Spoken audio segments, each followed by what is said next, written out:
friends, welcome back to the Cho Sisters.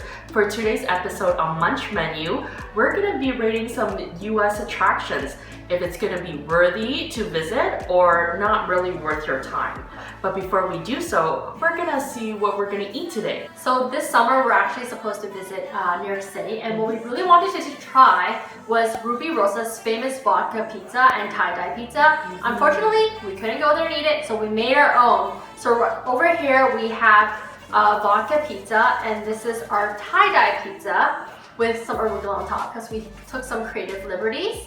And we also have banana pudding, which we followed the recipe for the famous Magnolia Bakery banana pudding. Yum! Which I really wish to eat this summer. Let's go ahead and take a bite because I'm so hungry. Let's dig in. Oh my god, that dough is so thick. You should show the dough. Okay, I may not be very good at cooking, but I'm not horrible. Oh, let me take one half of this.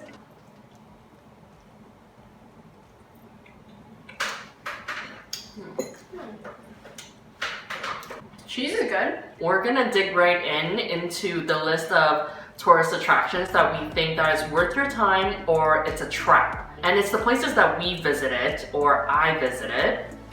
And you gone to more places than me. We're gonna rate the attractions out of 10. So we're pretty much rating USA. And by the way, we are Canadians.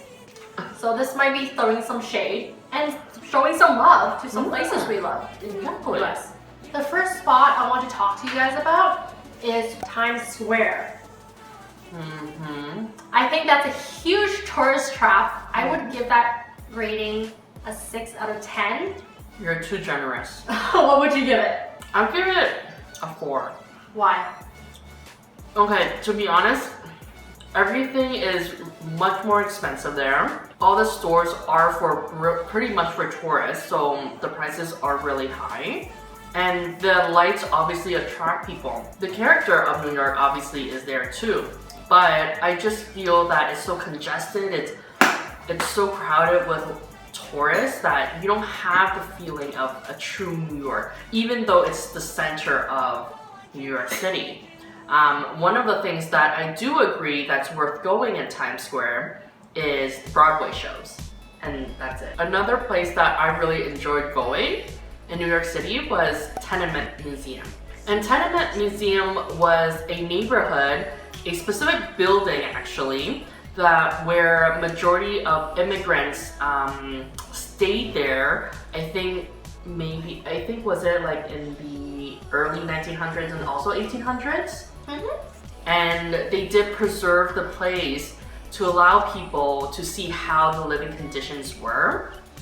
And they talked about real stories of families that were there. What I really enjoyed were the walls. It's because you could see layers of paint or wallpaper, and you could just see how many families that gone through there, and it's so thick.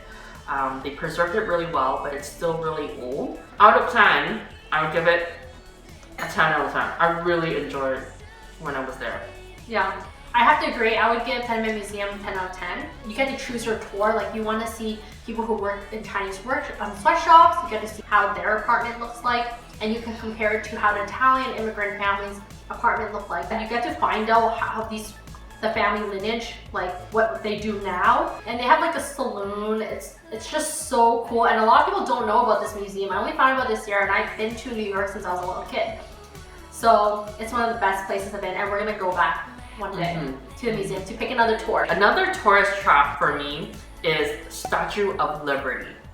And I've been to Statue of Liberty twice. So when I was a kid and when I was when I graduated from college. And both times it didn't wow me. Like, I think if I took a ferry across where Statue of Liberty was, or maybe near there to go to Manhattan and see like an up close of the Statue of Liberty, it's kind of nice, but at the same time when you land and go there and go inside, I really don't think it's worth your time. I didn't find it exciting. I find it really expensive. Apparently you can't go all the way to the top anymore, but I'm not 100% sure. But I felt like it wasn't a memorable experience for me when I was there. Rating wise, I would say 5 out of 10. It was still nice to go once to see it up close, but I wouldn't get off the ferry to see it. So one of the places I think is a tourist trap in New York City is the Empire State Building.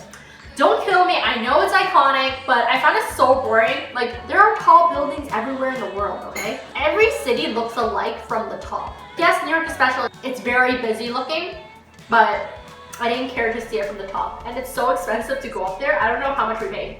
I don't know, like I've been to Empire State Building a couple times and I do. You paid more than once to go Yeah, there. I did. Oh my And it is iconic. And I do feel that it is a tourist trap, but there's something about that place that brings me back there from time to time. I don't know if it's because I have this adrenaline rush. I'm in New York City. I just want to be back to places I'm familiar with. The Alicia Keys song is in your head. Yeah, exactly. And they close at like 2 a.m. and you feel that when you go up there, you're not as busy at nighttime, and it does feel like you're on top of the world, but in New York City. And I do enjoy going there, but I don't think I would go there every time. I only went is when I would bring someone up there if they haven't been. So if I like a tour guide almost for them. Exactly. What rating would you give it? I would give it like a 7. That's so high. Like, are you serious? Okay, I don't know. It's just a place that I like to go back to. Okay, I would give that highest 5. Every high building and you can see outside, it looks the same to me, so I don't really care for it. It's like looking out in New York City when you're landing on the plane. So I just have a different feel. Okay, guys. Everyone makes it sound like it's romantic, and I was so excited and I got up and I'm like, this is it. Can we go now? Well, yeah. So that was a trap for you, right? It is sort of a trap for me. I did enjoy it though. So I don't know. It does leave more of a trap for me, I guess. another hot spot I really loved in USA is Chinatown in San Francisco. The funny thing is, every time I travel with my family and they want to check out Chinatown, I'm very against it because all Chinatowns look the same to me. But for this one, it's an exception. They kept the styles from like the early 1900s. So I love, going to places that is as if we're traveling in time.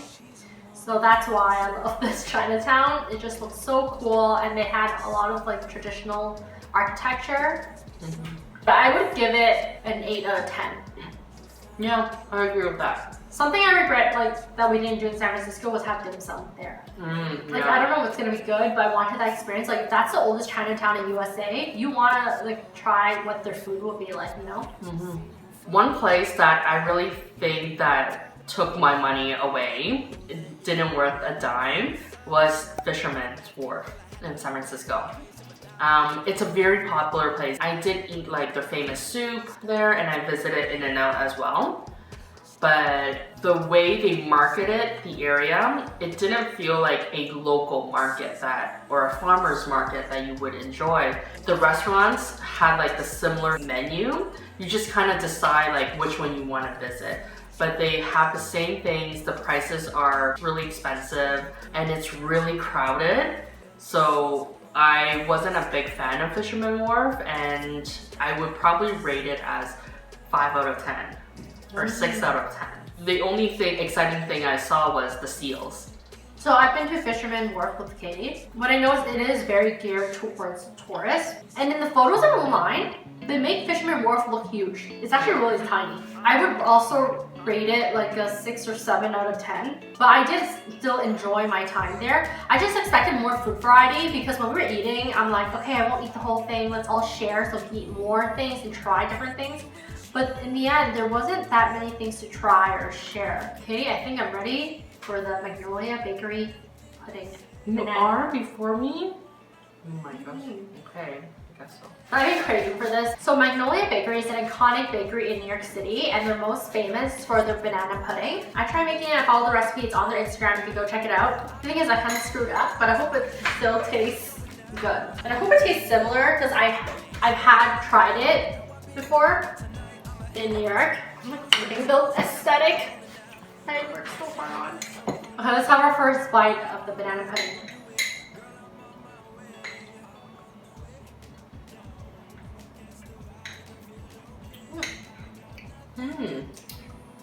So I think the one we tried is a little bit more thicker. Mm-hmm. This one's more creamy. And I think they have their bananas were a little bit more pureed or more ripened. That's pretty good. Mm. During quarantine, all these restaurants are releasing some recipes for their followers. What I think is they do make like, it's a dumbed down version for, you know, for people who don't cook or they're not chefs to understand to make the food. But also they don't want to make it as good as a restaurant because they want people to come back. Yeah. But this is still good. So I ran out of tourist attractions of US for me to really review or say like what I think are good. But I still have a few in my head about tourist traps. Okay. Well, for me, it's not a tourist trap. I decided to pick like, I think it's called Brooklyn Park. And it's on across from the Brooklyn Bridge. And it's a great place to actually take a picture or see the view of the Manhattan skyline. Because majority of the view is there because the high rises are there and Empire State is there. And you really get a sense of how gorgeous it is when you're on the other side looking from there. I would consider going there to Brooklyn and just discover not just the park but the neighborhood as well, because the culture and the people is kind of a different vibe when you're from the city at the same time. The city's great, but I think Brooklyn gets left out sometimes. And it's just an excellent choice to kind of spend a day or two there. Yeah, I agree. I think Brooklyn is a neighborhood with a lot of good food. It's actually, I think, the hidden gem of New York in terms of like people in New York knows that Brooklyn's amazing, but tourists might not really know. Because when I searched up like top restaurants in New York City, majority of them that I was interested in was Brooklyn. So the last tourist trap that I have to point out is Fifth Avenue. Every time New York City's in the movies, they make Fifth Avenue look so glamorous. The thing is, in every major city, there is a place where you could buy expensive AF things, okay? So, to me, it's just another busy city with things I can't afford. What's the point of me visiting unless, you know, you're a big shopper? But wherever you're from, there's probably something similar to that, so you don't necessarily need to visit it. Let me say that if you're from a smaller town, I understand why it's exciting, so I'll give it to you for that. So I would give Fifth Avenue like a 5 out of 10. Yeah, it's really not worth my time. I don't really go to New York to go shopping anymore. I think the many times I've been to New York, it's more for leisure, checking out new restaurants or checking, you know, hidden gems of New York City, places that we've never been, like even smaller museums or studios and etc. like that is something that we would do now instead of going to all these tourist attractions that we've been to. Yeah. I think when we were younger and when we've been to US or New York City, it was to shop because they had so many more brands than we do. Yeah. And to this day, they still do, but some stores came to Canada and also there's online shopping now, so we don't necessarily need to go there just to shop. I'm gonna go back to the States really just to try food and go to the art galleries and museums that I totally missed out on. Because you know when you're down, you might find those things boring. But now that I'm older, I'm interested. You know, US is a great place to visit. It has a lot of options. It has a lot of states that we haven't discovered as of yet. So I'm really looking forward to when COVID ends and when everything's kind of back to normalcy regarding flights and things like that and planning our next trip. But obviously our next one will probably be New York City because it's a great city to be. Yeah. So in terms of rating US as a whole, I would give USA an 8 out of 10 for tourism. I also give it an 8 out of 10. I do really enjoy going to state a lot. There's a lot of history within that country, and a lot of times they do preserve historical buildings, and they have a lot of nature that's surrounding it that hasn't been discovered or not a lot of people do go visit, and it's a miss out for a lot of people and for me too. So I wish I have the opportunity to visit more often. Other than that, 8 out of 10 it's a great rating. Yeah, I agree with that. Yeah, I think it's pretty generous score. It is. And you know, it might change obviously because we haven't visited majority of the states. Comment below and tell us what places are worthy to visit and what places that are not worth our time. And so we know what we should check out next time. And if you did disagree from the list that we have provided, you could, you know, let us know too and tell us why you think. Yeah, counter our points. We would love a discussion with y'all. Please give us a like and hit that subscribe button. We'll see you next time. Bye. Bye.